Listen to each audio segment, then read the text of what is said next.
Welcome back to the Inbounds podcast with Renee Figueroa. Today, our guest is Danyella Holmes. Hi guys. She is a gymnast on the Jamaican national team and also on our LIU gymnastics team. Thank you so much for joining us today. So first off, I want to talk to you a little bit about how did you get into the sport of gymnastics? So growing up, I did a bunch of different sports. So I did dance, tennis, everything you could imagine, and gymnastics just kind of stuck. It was actually funny. I was in between violin or gymnastics, and I just kind of like gymnastics better. So I've been doing that since the age of 5. Those are two very different sports. Did anyone in your life kind of have an influence on you wanting to choose one or the other? I think at a point, violin is actually very rigorous, and I think I was just kind of tired of it. So gymnastics, I feel like I was a lot better at it, so then I just went that route. Yeah, I could see that, how gymnastics offers you a lot more span and you get to kind of try different things in gymnastics. And even though there's only 4 events, there's so many skills you can learn versus you got to focus nonstop on violin. Yeah. So you grew up in Jamaica. So kind of what was that like in the gymnastics world there versus your gymnastics world here? So in Jamaica, I was probably one of like the only girls that I know as of right now that still does gymnastics.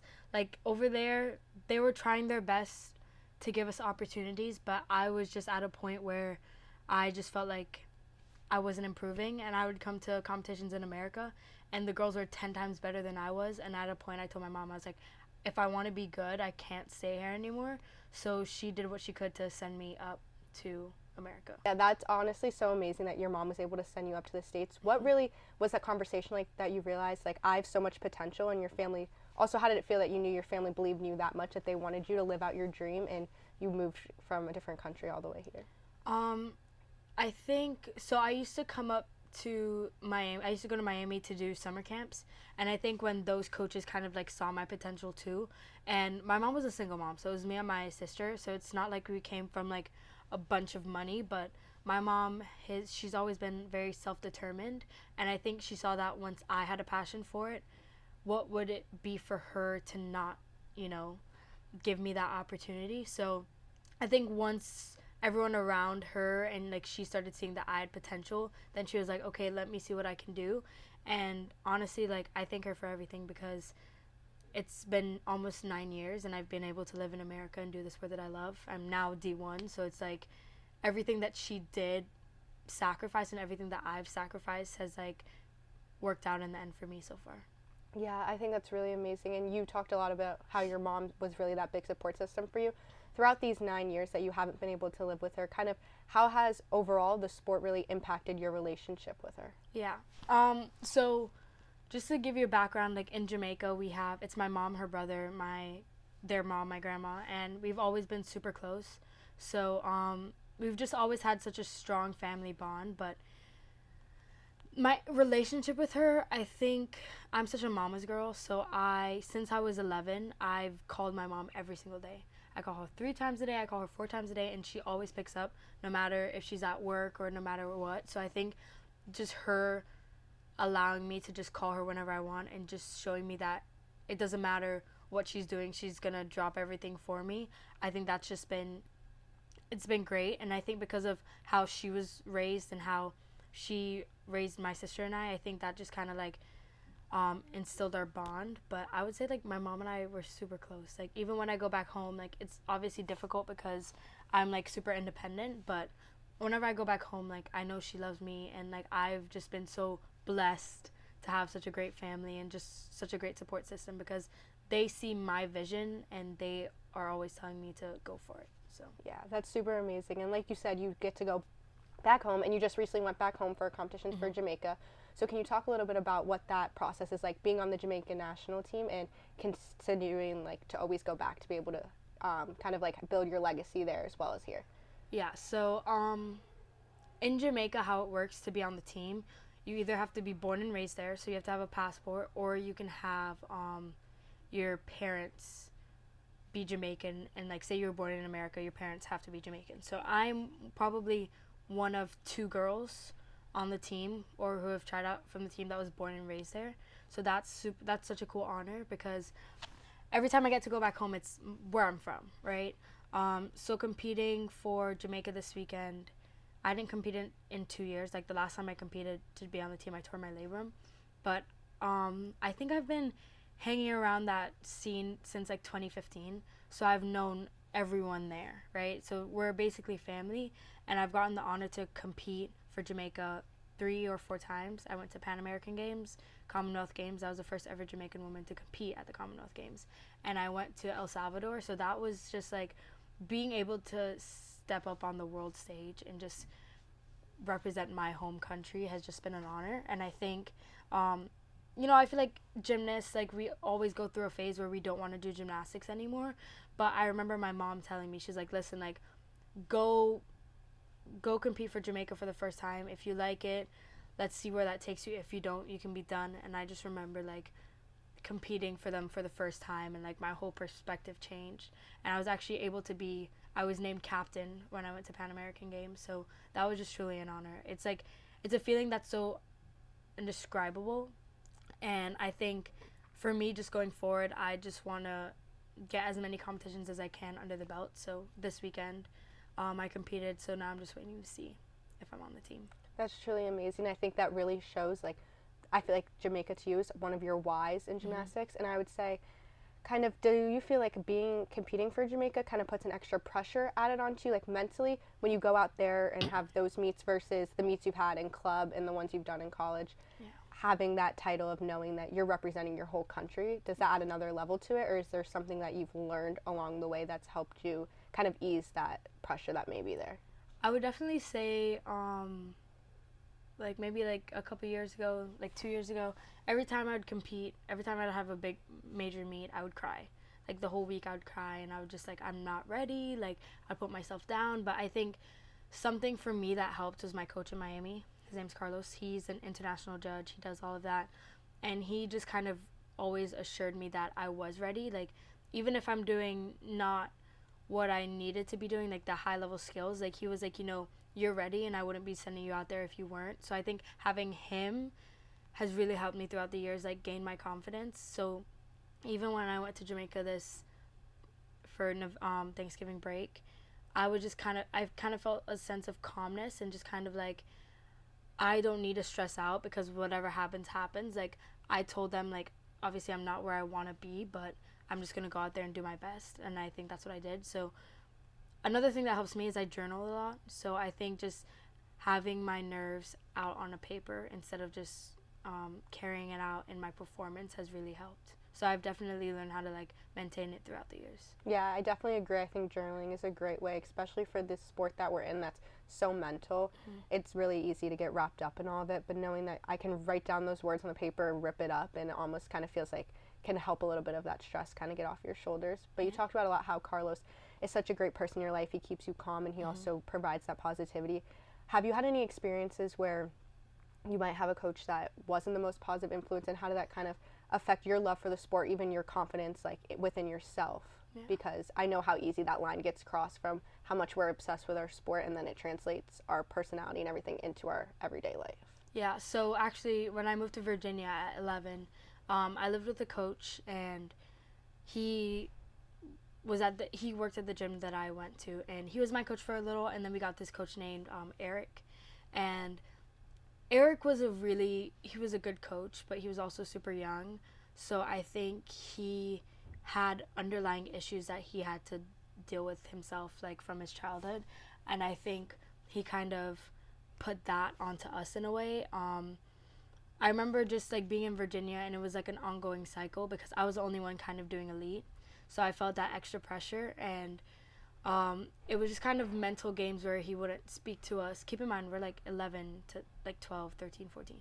Like, he wouldn't speak to us, and we just kind of like would be like, oh, what's wrong with me? So I think that like throughout the years, that kind of like messed with my mental, and that kind of like I lost all my self-confidence gymnastically. And even the girls, I'm super close with the girls from Virginia, and like most of us wrote our college essay about Eric. Like, it was just like, it was such an amazing time, but it was also like some of the worst times. Like, I really cared for Eric, and I thought that he cared for me too, like gymnast coach relationship. And I thought that he saw my potential, and he wanted to like build me up. But it was just kind of like, how could someone who you see as your idol like treat you so horribly, and maybe he didn't yell or whatever, but he just like very like he manipulated us in a way. So going to Miami, that was Carlos and I at first, like we kind of like butt heads a lot because I was just so like insecure about my gymnastics. Like it led me to like depression too. Like I was just so insecure with my everyday life that like I had to start therapy. Like I told my mom, I was like, hey, like I need to go to therapy because I'm just not like, I'm just unhappy. And I think being able to go to therapy and like being able to find that like that 50-50 with Carlos too, where he understood and I saw it from a he wants to help me, not hurt me, and like put whatever I had with Eric past me. I think that's when I was able to really grow and like find the love of gymnastics again. Yeah, I can definitely agree with that. I think it's such a hard thing. Coming from a young age, you're in the gym for so many hours and you really build that close relationship, and then having those people walk away or not be the people that you thought they were in your head kind of alters the way you look at people outside. Yeah. I definitely struggled with that when I first came here. I kind of had a warped view of how teams were and how coaches were and people who I thought were close to me. And so for a long time I struggled with wanting to open up to people because you do feel like you have that wall up in all aspects, and because gymnastics kind of is always like the cover for everything we have, and it's our one escape, and when it becomes no longer can't be an escape and it feels like a nightmare, everything else kind of trickles down. So I think it's such a thing where we grow so much as people through our sport, and also it's amazing because we are working every day to get better as a gymnast but also become better people with all these life lessons that we're learning. Yeah. So you talked about your mental health and how you went into depression for it. How are things that you're doing now, or maybe the team at LIU and the coaching staff and the way that we handle our team, help you continue to overcome that depression that you might worry about slipping back into, or how does therapy help you with that? Yeah, so just like going back into that, I just remember just being super negative. Like, you know me now, like I feel like you would have never known that I was super negative, but I think through therapy and like through like my move and everything, I just realized like why not be happy, right? Like why not choose happiness, because it's so much of a drain to be negative all the time. So I think just like flipping my mental and just being like, you have so much to be grateful for, like why not compliment someone, why not tell someone they're having a great day, why not say that to yourself, right? So I think coming to LIU, like from the OG, from where I was recruited, we had really talked about, I was recruited not only for my gymnastics, but because of my personality, right? Randy, like, he saw me as a person too. So, like, being able to come in then, and, like, there was, like, sometimes people don't like that you're this happy, right? They think that there's a problem and they try to find the negative. But I remember just going to him and being like, he would come up to me and be like, what's wrong with you? And I'm like, oh, I just feel like I'm too much. And he's like, you're never too much. Like, you need to continue to be yourself. And if people don't like that, that's whatever. But we want you for you. Don't change yourself. And then I think coming in with the new coaches and with the new team and everything, I think just being able to be myself and just kind of everyone just accepting me for me, especially the new coaches, Taylor and Jazzy, like they've been great. And just, I don't feel like I have to hide my happiness 24/7. Like, I feel like I can just be myself, and like if you do have a problem with that, like you can come to me and we can have an open conversation. But I think just being able to find my true self and not worrying about what anyone else has to say has helped me a lot.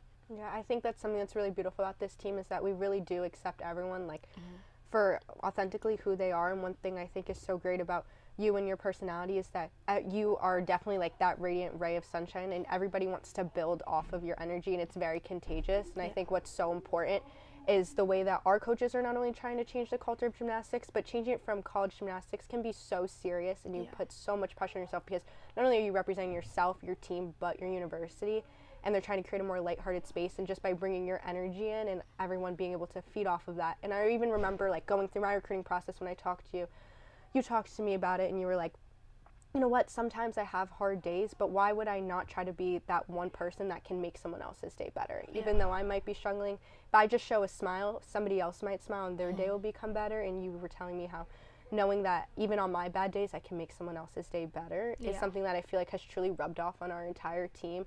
And you have helped us all kind of model ourselves after you and do such a good job at changing the way that we have our outlook. You remind us every day that we get to do this and we get to have this opportunity. Mm-hmm. So for any of those athletes out there that are struggling, either where they feel like their coaches don't see their potential, they don't feel like they have the resources or the opportunity, coming from someone who's worked through all of those different struggles, what is the one thing that you would tell them that would help them continue to keep going? My biggest thing that I've learned throughout the years is to just use your voice. I think no matter if you're a freshman, a sophomore, like where you feel like you don't have a leadership space, I think it's so important to use your voice and just kind of verbalize how you feel, because then if you don't verbalize how you feel, other people can't read your mind. And I think just really leaning on your friends and family and being vulnerable. Like, I think nowadays people are scared to be vulnerable and scared to be sad, but I think that just makes you more human. Reach out to your family, your friends. Something that I really practice is just kind of empathy. I think whether you're also struggling too, to just like empathize with people around you and empathize with yourself, because empathy is such a crucial part, like, to everyday life. I think if you don't have empathy, I think that's just kind of like is hindering yourself too. So I think to anyone out there, I think just really reach out to your family, friends, and just be vocal. Yeah, I think that's super great, and I'm really glad that you shared those things, because knowing how to not only have empathy for others really teaches you how to have empathy for yourself, and that's a big thing that everybody needs to work on. So thank you so much for sharing a little bit about your story and giving everyone some great advice. I'm sure everybody really needed to hear that, and thank you for always being you, Danyella. And thank you for being such a great host. I loved being here. All right, guys, thank you so much for watching this episode, and we'll see you in the next one. Bye. Bye.